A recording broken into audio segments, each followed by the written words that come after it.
No último domingo, mais de 200 mil pernambucanos se aproximaram do palanque Lula Livre no Recife Antigo, onde dezenas de artistas comemoraram a libertação do ex-presidente. Nada se compara. Foi um dos maiores atos coletivos e populares dos últimos tempos.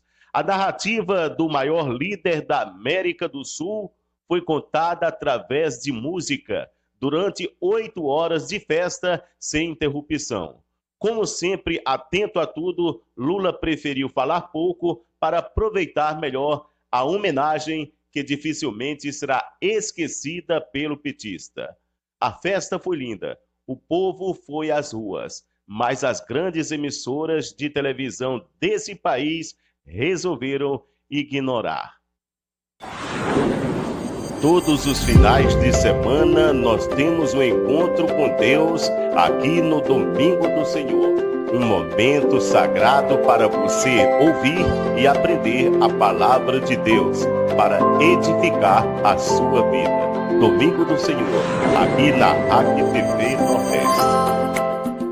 2 loteamentos cortados pela PS-106 que liga os municípios de Surubim e Vertente do Lério vem mudando o cenário de Lagoa Nova, bairro surubinense, bem na entrada da terra da Vaquejada. O surgimento das novas obras vem dando uma guinada na região, que já conta com uma escola técnica, embelezando ainda mais a cidade, num local ainda pouco explorado pelas belezas que enchem os olhos de quem passa no local. O Vivendo Pernambuco desta quarta vai ficando por aqui.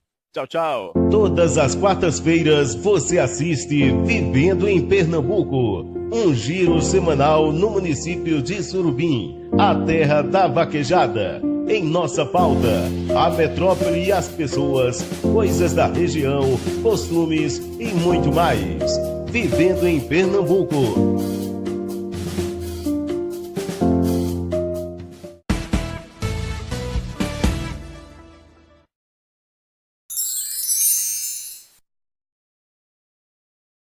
No dia 3 de setembro, o governador do estado de São Paulo, João Dória, anunciou que o grupo Caoa estava finalizando a compra da Ford em São Bernardo do Campo. Mas até agora o negócio não fechou. A reportagem é de João Miyagi.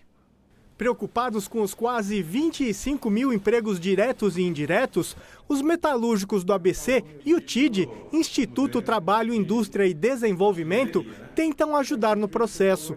Os líderes sindicais fizeram reunião com o BNDES, Banco Nacional de Desenvolvimento Econômico e Social, para saber quais as possibilidades de financiamento. Desde que o Henrique Meirelles falou para a imprensa que o problema da Caoa era de recursos e que não estava conseguindo obter no banco, nós tínhamos que cobrar do banco uma posição, né? Então, algumas semanas de cobrança até o banco nos receber. Nos recebeu dizendo o seguinte: eles têm linhas que podem apoiar o processo da Caoa com a Ford, mas pós-aquisição. Não há linha no banco para aquisição de empresa privada por outra privada. Ele não financia a aquisição, mas ele pode financiar a continuidade do negócio.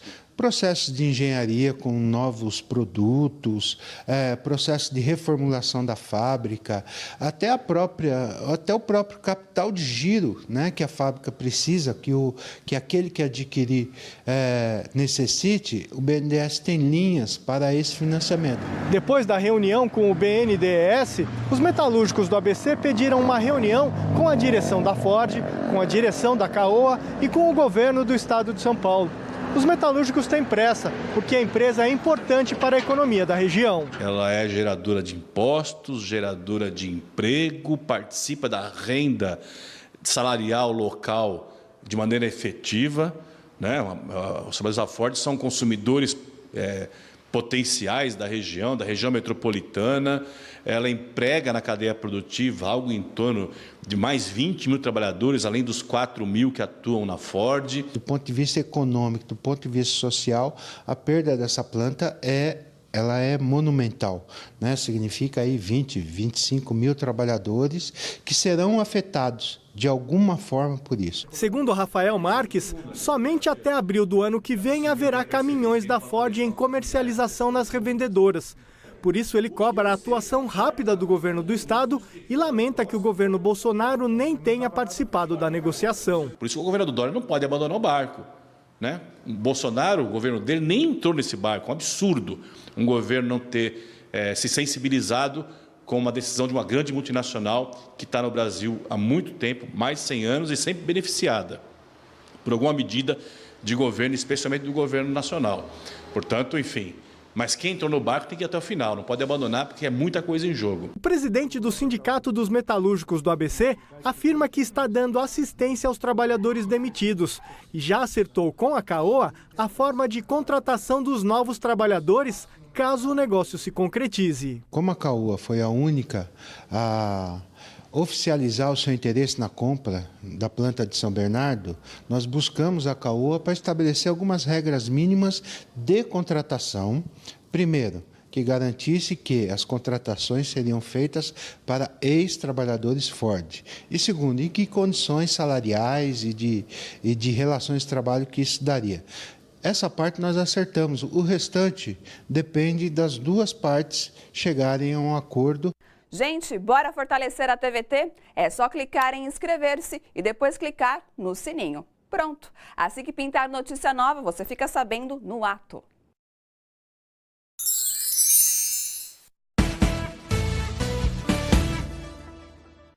Primeiramente, Deus, o seguinte, glória a Deus. Segundo, aqui que trabalha aqui, ó.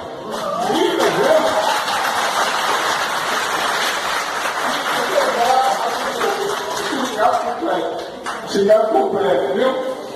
Eu, aqui no sindicato, quando eu tentei me apresentar, eu só fiz muito quando eu soube. Quando eu fui ser entrevistado a primeira vez, eu tive antes problema na próstata, deixa eu falar. Foi. Aí depois eu entrei, vim fazer uma entrevista, entendeu? Aí eu consegui, porque é muito difícil, né? Eu, doente, lutando, né, para ver se conseguia, e graças a Deus, pela força do sindicato e daqui, minha colega.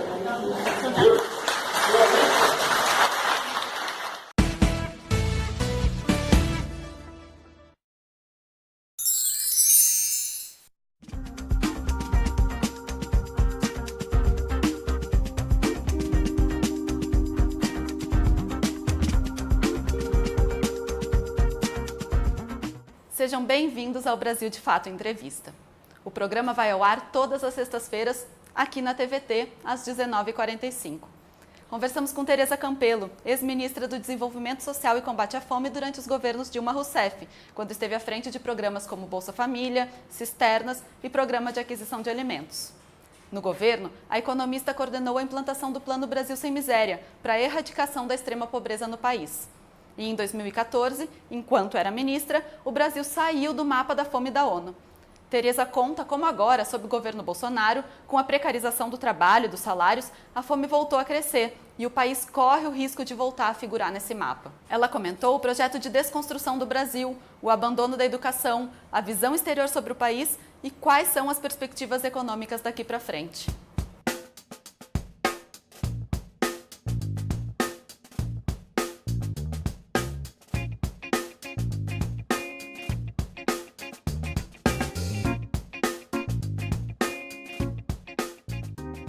É difícil entender, porque quando você fala em projeto, geralmente a gente pensa num projeto de desenvolvimento, a gente pensa num projeto de nação soberana. Você, quando pensa num projeto, você pensa no futuro. Então, desse ponto de vista, a gente olha e acha que não existe um projeto em curso, mas existe um projeto em curso. O problema é que não é um projeto de nação, não é um projeto de construção de uma nação soberana, não é um projeto de construção da cidadania, não é um projeto de construção de um país para o seu povo. Então, parece que não é um projeto, mas é um projeto. E ele está em curso e avança rapidamente. É um projeto de desconstrução do patrimônio nacional, é um projeto de desconstrução dos ativos que esse país tem, seja do ponto de vista dos ativos naturais, né? Então é um projeto de entrega desse patrimônio, como do patrimônio que foi construído às custas do próprio esforço do povo trabalhador, né? Do FGTS, e é um projeto de desconstrução do estado de bem-estar social que ainda era pequeno, né? Então o Brasil vinha num esforço de organizar uma rede de proteção social, de organizar uma rede de proteção que desse sustentação para aposentados, para a área de saúde, para a área de assistência social. Isso está sendo desconstruído para ser entregue. Então, parece que não é um projeto, mas é um projeto. E ele avançou muito. Avançou com a desconstrução da legislação trabalhista no Brasil, com o projeto que está em curso de desmonte do sistema de aposentadoria, do SUS, da rede de educação. Então, é dramática a situação.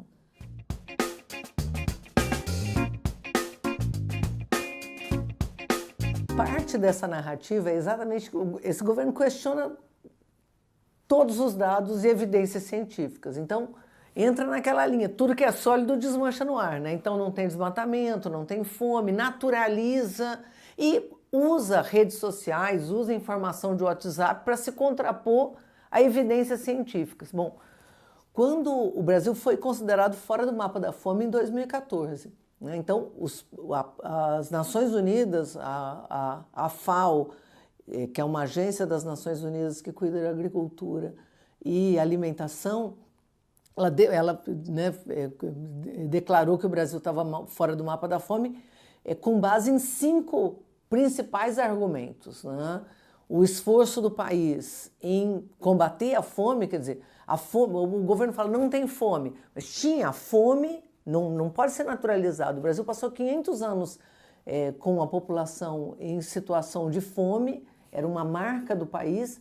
Isso não acontecia porque o Brasil não tinha comida, porque o Brasil é um deserto. Isso acontecia apesar do Brasil ser um grande produtor de alimentos. O Brasil é um dos maiores produtores de alimentos do mundo desde a década de 70. Então, nada justificaria a população no Brasil viver desnutrida, você ter um alto índice de mortalidade infantil causado por desnutrição, mortalidade materna, né, também causado por malnutrição.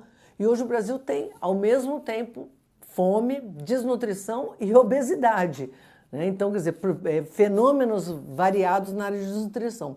Então, o governo Lula colocou a fome como uma das suas principais agendas, a principal agenda, e com isso colocou o governo e o país, né, mobilizado para combater a fome, e isso foi um dos principais elementos que nos permitiu sair do mapa da fome, segundo a própria ONU, gerou renda. Então, o povo não tinha acesso a alimentos. O Brasil tinha alimento, mas o povo não tinha renda para acessar esse alimento. Como que você gera renda? Como você cria essa possibilidade da população finalmente acessar essa quantidade de alimentos que era produzido aqui?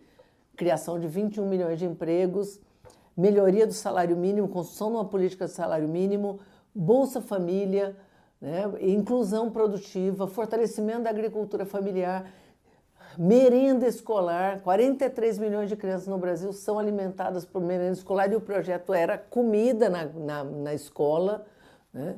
E fortalecimento da agricultura familiar, que eu já tinha falado, e construção do CONSEA, que é um Conselho de Segurança Alimentar e Nutricional, com a participação da sociedade civil, que tensionava o tempo todo no sentido de garantir que esse projeto avançasse e que a gente cada vez mais melhorasse no sentido de ter uma alimentação saudável para o conjunto da população. Todas essas questões que foram apontadas pelas Nações Unidas como os fatores que determinaram o Brasil sair do mapa da fome foram por terra. A fome não só não é prioridade desse governo, como o governo diz que não tem fome, né? Então, você passa 13 anos construindo uma agenda de combate à fome. A fome saiu do nome do ministério, saiu da agenda, o CONSEA foi destruído, as políticas de segurança alimentar e nutricional, todas elas foram eliminadas da agenda e do orçamento, né? A população pobre saiu do orçamento e nós temos hoje 14 milhões de desempregados, uma quantidade enorme de famílias com com a redução de renda, né, porque o processo de desconstrução da agenda trabalhista, né, da legislação trabalhista, não só precarizou as relações de trabalho, então as pessoas saíram da rede de proteção social, como os salários foram aviltados. Então hoje quem está empregado ganha menos do que ganhava. Então não só tem uma quantidade de um exército de desempregados, como tem uma parcela da população ganhando muito menos. Com isso você tem as famílias tendo que fazer opção de reduzir, inclusive, o que comprava do ponto de vista da alimentação, né? Um aumento do preço dos alimentos. Eu estive fora do Brasil um ano, você volta para o Brasil, você vê como aumentou o preço de tudo, principalmente dos alimentos, né? E a desorganização das políticas. Acabou a política de construção de cisternas no Brasil, acabou a política de compra de alimentos, né? Porque era o Programa de Aquisição de Alimentos, o PAA. O crédito para a agricultura familiar foi fragilizado, né? Então, essa desorganização das políticas voltada à agenda de fome é que está em curso. Esse ano nós vamos ver o aumento de novo da pobreza, né? Então você teve uma redução da pobreza no Brasil com base nos dados do IBGE. O governo, além de falar que não tem fome, disse que não existe evidências de que a pobreza tinha caído. Como não existe evidência de que a pobreza tinha caído? Tem os dados do IBGE. Né? Não sabia que o governo agora estava dizendo que os dados do IBGE não têm valor, né? Então, os dados do IBGE mostram que a pobreza no Brasil caiu de um patamar de 42 milhões de pessoas em 2003 para 14 milhões em 2014, quando o Brasil saiu do mapa da fome. Hoje nós já estamos voltando para um patamar de 22 milhões.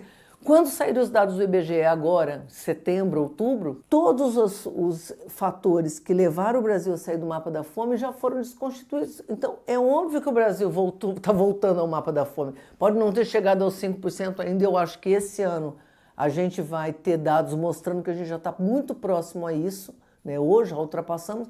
Agora, a pobreza voltou aos patamares de 2006. Você passa 15 anos tentando combater a pobreza, e rapidamente, em 3 anos depois do golpe, a pobreza está aí de volta, nos patamares de 2006. Então, realmente é dramática a situação.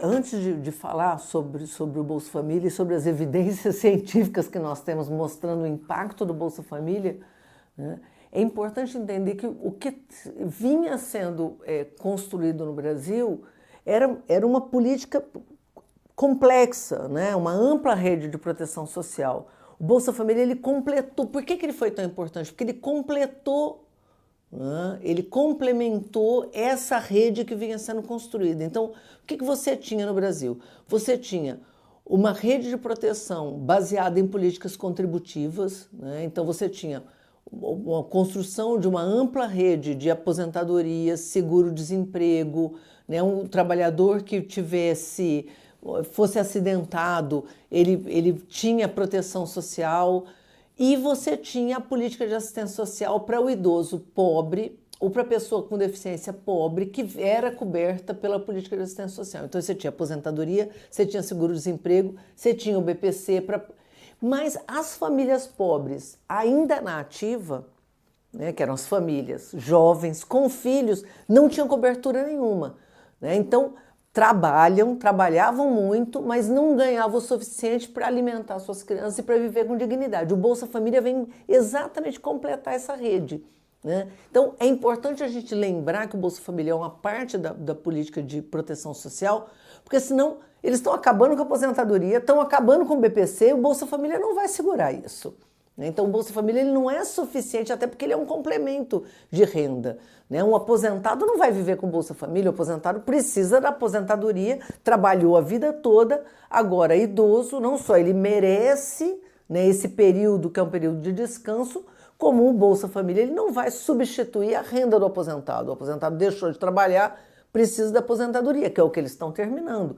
Nós vamos ter nos próximos 10, 20 anos o impacto do que está sendo essa desorganização da rede de proteção social baseada na contribuição no Brasil. Então, só para ter uma ideia, para entender o que eu estou falando, hoje nós temos em torno de 5 milhões de famílias no Brasil que não tem nenhuma outra renda, né? Então os filhos e netos sobrevivem porque o avô ou a avó é aposentado. Então você tem uma rede de proteção social que não é só o Bolsa Família. E ela está sendo desorganizada, então o Bolsa Família não vai segurar isso. E o Bolsa Família, ele garantia exatamente isso. A família jovem, com filhos, que trabalhava muito, mesmo assim, porque não tinha tido oportunidades, porque não tinha tido oportunidade de estudar, porque não tinha, exatamente porque estava nessa parcela excluída, não tinha tido acesso a uma renda suficiente para viver com dignidade, o Bolsa Família completava essa renda. Tem muita gente que fala, o Bolsa Família leva as pessoas a parar de trabalhar. Em média, o Bolsa Família é R$180 por família, quer dizer, ninguém deixa de trabalhar e ganhar um salário mínimo, ganhar 2 salários mínimos para ganhar esse valor. Só que esse valor permite exatamente que a família mantenha um padrão alimentar mínimo que permitiu reduzir mais de 60% a mortalidade infantil no Brasil causada por desnutrição, 48% da mortalidade infantil causada por diarreia, né? Hoje a gente tem como comprovar que reduziu hanseníase, tuberculose, mortalidade materna. Quer dizer, nós temos hoje dezenas, centenas, milhares de artigos científicos publicados em revistas internacionais por pesquisadores do Brasil e fora do Brasil, mostrando o impacto de políticas de transferência de renda como o Bolsa Família, e em especial o Bolsa Família, que é a maior política de transferência de renda do mundo e a mais bem sucedida e a mais bem avaliada, né? Mostrando o impacto que isso tem na desnutrição, inclusive, eu acho que o Bolsa Família é uma prova importante para a gente se contrapor esse debate de austeridade fiscal, né? Dá a impressão que quem defende essa política de austeridade fiscal está preocupado em gastar bem. Não está preocupado em gastar bem, porque cortar a política social, do ponto de vista do médio e do longo prazo, é ineficiente, né? Cortar o Bolsa Família, cortar a aposentadoria, cortar gastos sociais implica no quê? Em aumento em gastos em saúde no médio e no longo prazo, né? Com aumento de doença, com aumento de mortalidade, com aumento da quantidade de problemas, assim como no caso da educação, vai implicar em perdas para o país, porque reduz produtividade, nós vamos ter uma mão de obra menos qualificada. Então, esse corte nos gastos sociais que está sendo implantado no Brasil, no médio e no longo prazo, vai ter um custo altíssimo para o país, um custo fiscal altíssimo, quer dizer, não é eficiente cortar a política social. Então, o Brasil fez uma opção ao aceitar a emenda constitucional que estabeleceu um teto nos gastos sociais, né, que é um corte por 20 anos. Nenhum país no mundo faz uma coisa dessa, quer dizer, eu vou congelar os gastos na educação e saúde e assistência social por 20 anos, independente do que acontecer com o orçamento, independente do que estiver acontecendo no país, e justamente quando a população mais precisa. É exatamente no momento de crise, no momento onde o desemprego aumenta, que a população mais precisa de suporte na saúde, mais precisa de suporte na educação, mais precisa de assistência social, e o governo congelou. Qual é o impacto disso no médio e no longo prazo? É ter um país que é um país que se empobrece, é um país que, e no caso da educação, nós estamos desorganizando a rede pública toda, né? Quer dizer, você tinha, no Brasil, a educação, ela é partilhada entre Estado, municípios, Estado e governo federal. O governo federal está desorganizando toda essa rede. No caso da assistência social e no caso da saúde também, o impacto vai ser altíssimo, e vai ser altíssimo para quem planejava ter um país desenvolvido. Quer dizer, o Brasil está voltando do ponto de vista da sua capacidade produtiva a ser um país como era um país na década de 70, né?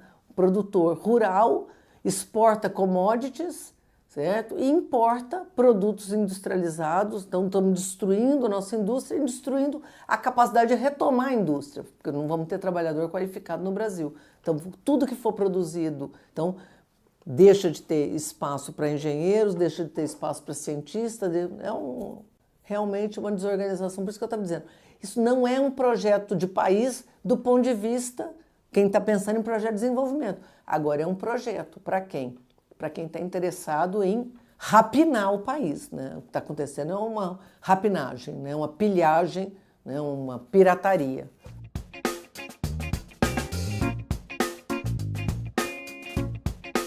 vai afetar o país, talvez a riqueza, né? Porque a gente pensa na Amazônia e na preservação da Amazônia, mas eu acho que a gente tem que pensar no meio ambiente como um todo, porque o que o governo fazia, por mais que a gente tivesse todo um desafio do ponto de vista ambiental, né? Qual é o sinal que o governo dava? Né? O sinal que o governo dava é preservar a diversidade, isso é uma riqueza do país. Né? Agora, qual é o sinal que o governo dá? Está autorizado qualquer coisa, por isso que o desmatamento disparou. Certo? A legislação ainda não mudou, até eles pretendiam mudar, mas os sinais do governo, não vai ter fiscalização, está autorizado fazer qualquer coisa, preservar o meio ambiente é um interesse internacional, não é interesse do país. Quer dizer, o sinal é um sinal de vale tudo. Esse é o sinal que está sendo dado, é por isso que o desmatamento aumentou. Se a gente olhar qual era a postura do Brasil ao longo desses 15 anos do governo Lula e Dilma, você viu o quê? Um esforço, né, inclusive de se colocar internacionalmente como um país que tivesse uma postura diferenciada. Né? Então, é por isso que o desmatamento foi reduzido no Brasil em mais de 80% ao longo desse período Lula e Dilma. Em 8 meses do governo Bolsonaro, aumentou os 80%. Nós estamos voltando ao mesmo patamar que a gente estava em 2003.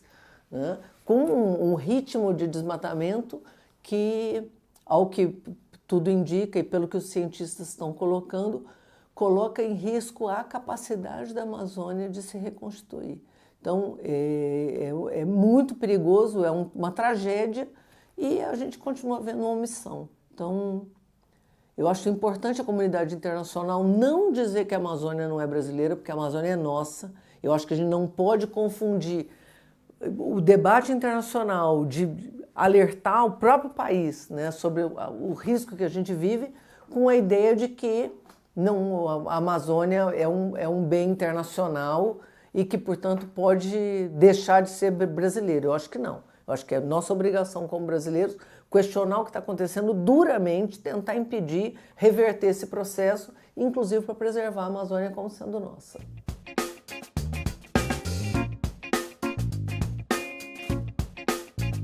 Eu vivi um período, quando a gente viajava internacionalmente, que era um orgulho ser brasileiro. Né? Então, você chegava nos lugares e falava, não, mostrava o seu passaporte, eu sou brasileiro. Várias pessoas, brasileiro. E aí já se abria aquele sorriso. Então, a gente viveu um momento onde o Brasil se destacava exatamente por ter alterado a postura de combate à pobreza, né, esse ambiente de se colocar como protagonista nas mudanças climáticas. Então, era um orgulho ser brasileiro. Hoje, você fala, as pessoas não falam mal do Brasil, porque existe um carinho muito grande pelo Brasil, né? Pelo povo, pela cultura, é um país de população amigável, cultura, né? Música. Mas as pessoas falam, nossa, que horror o que está acontecendo. Nossa, esse presidente, todo mundo sabe, todo mundo conhece o Bolsonaro pelas piores características, como todo mundo conhecia o Lula, como sendo a pessoa que conseguiu liderar o país no combate à fome, liderar o país do ponto de vista das mudanças climáticas, como reconheceu a presidenta Dilma como primeira mulher no Brasil. Então, não, agora é desastroso. Agora, existe um processo de compreensão do que está acontecendo. Né? Durante um período, você falava internacionalmente, né? Olha, o que está em jogo no Brasil? O que estava em jogo com o golpe que derrubou a presidenta Dilma? Estava em jogo reimplantar um projeto neoliberal no Brasil e estava em jogo acabar com o protagonismo que o Brasil pretendia como sendo um novo player internacional, como sendo, se colocando, né, questionando essa postura tradicional de ser só um quintal dos Estados Unidos. E durante um tempo as pessoas falavam, não, mas será que é isso? Não parece teoria da conspiração, de que o golpe aconteceu para reimplantar o neoliberalismo e para tirar o Brasil desse protagonismo internacional, né? Criando o BRICS, né? Se aliando à Rússia, à China, à África do Sul e à Índia. E hoje as pessoas conseguem entender que foi isso realmente que aconteceu. o Brasil, existiu a tentativa de se implantar uma agenda neoliberal no Brasil na década de 90 e o centro brasileiro foi incapaz de levar isso adiante. Então teve que vir a extrema-direita no Brasil para interromper um projeto de desenvolvimento sustentável e reimplantar essa agenda ultra neoliberal de destruição da rede de proteção social, entrega dos nossos ativos ao capital financeiro internacional e interromper essa trajetória brasileira de reorganizar, né, a geopolítica internacional, onde a gente era uma parte desse projeto. Lógico que não era o Brasil que estava redesenhando a correlação de forças no mundo, mas a gente estava se recolocando, né, nessa agenda Sul-Sul, dando força para essa integração África-América Latina, e isso incomodou grandes e poderosos.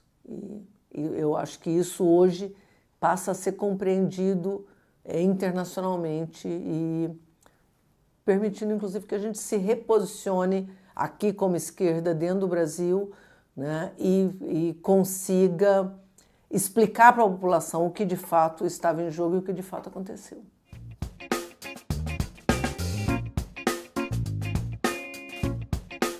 Eu acho que as piores, né? Nenhum dos movimentos feitos por esse governo poderá ter impacto em indicadores econômicos. Né? Para quem achava que a mudança na CLT ia ajudar a retomada da economia, não aconteceu. Para quem acha que acabar com a aposentadoria no Brasil vai ser o elemento, que é o que eles estão fazendo, destruição da rede de proteção social. Do ponto de vista econômico, eles não, todos os sinais são sinais que pioram a nossa economia, inclusive do ponto de vista do agronegócio. Quer dizer, mesmo do ponto de vista do agronegócio, nós estamos destruindo as nossas pontes internacionais. Por quê? Porque a nossa produção vai ser marcada como uma produção que cresce à base do desmatamento e à base da destruição da biodiversidade. Então, quer dizer, aquilo que podia ser um valor para o nosso agronegócio, para a grande produção agrícola nacional, né, vai nos levar a perder crescentemente valor econômico. Então, o desemprego vai continuar aumentando, a perda da renda da população com um aviltamento de salários só vai levar a gente a perder capacidade de mercado interno, né, se a população não vai ter como comprar. Se a população aumenta o desemprego, reduz a renda, da onde vai, o que vai mover a economia? Internacionalmente não vai mover e internamente também não. Então, eu acho que os sinais são sinais muito graves, muito graves. E esse é um governo que, uma lua de mel marcada pelo ódio, né? Teve lua de mel, teve lua de fel. Só ódio, ódio, ódio é o que é destilado, né? Jogando brasileiros contra brasileiros. Isso não vai levar a gente a lugar nenhum, nem do ponto de vista econômico, nem do ponto de vista social, infelizmente. Você acompanhou a conversa com a ex-ministra Tereza Campelo.